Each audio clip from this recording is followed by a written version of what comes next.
Xəzər rayonunda görkəmli oftalmoloq, ictimai xadim, akademik Zərifə Əliyevanın anadan olmasının 102 illiyi münasibəti ilə tədbir keçirilib. Zirə Mədəniyyət Mərkəzi Ekoparkda təşkil olunan tədbirdə qonaqlar öncə Ulu Öndər Heydər Əliyevin büstü önünə gül dəstələr düzərək əziz xatirəsini ehtiramla yad ediblər.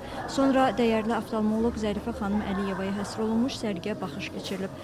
Zərifə Əliyevanın həyatına həsr edilmiş videofilm rayon icra hakimiyyətinin başçısı Elşən Salahov açılış nitqi ilə çıxış edərək müstəsna xidmətləri ilə əbədlik qazanan Zərifə xanım Əliyevanın mənalı və şərəfli həyat yolu, zəngin və çoxşaxəli irsi haqda geniş məruzə edib. O deyib ki, təkcə Azərbaycanın deyil, dünya tibb elminə öz töhfələrini verən akademik Zərifə Əliyeva Azərbaycan oftalmologiyasını dünya səviyyəsində tanıdıb.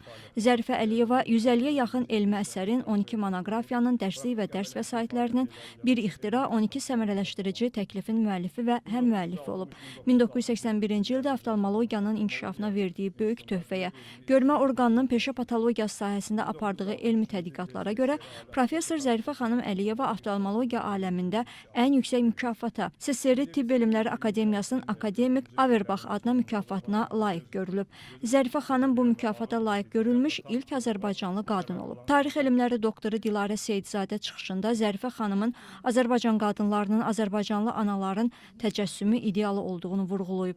Böyük alim Zərifə xanım öz gərgin elmi fəaliyyəti ilə yanaşı, analıq vəzifəsinin öhdəsindən də çox gözəl gəlib. O, ömürgün yoldaşı Heydər Əliyevlə birlikdə qəlblərində daim Azərbaycan sevgisi yaşayan, vətənimizin qüruru sayılan övladlar yetişdirib.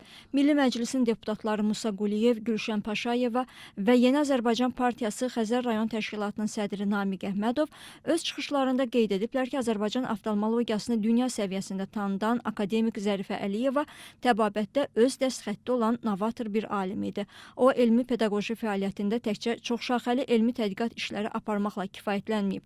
Yüksək ixtisaslı gənc alim kadrların yetişdirilməsinə və oftalmoloq həkimlərin ixtisaslarının artırılması işinə də xüsusi diqqət yetirib. Çıxışlardan sonra tədbir gənc müğənnilərin ifaları ilə davam etdirilib.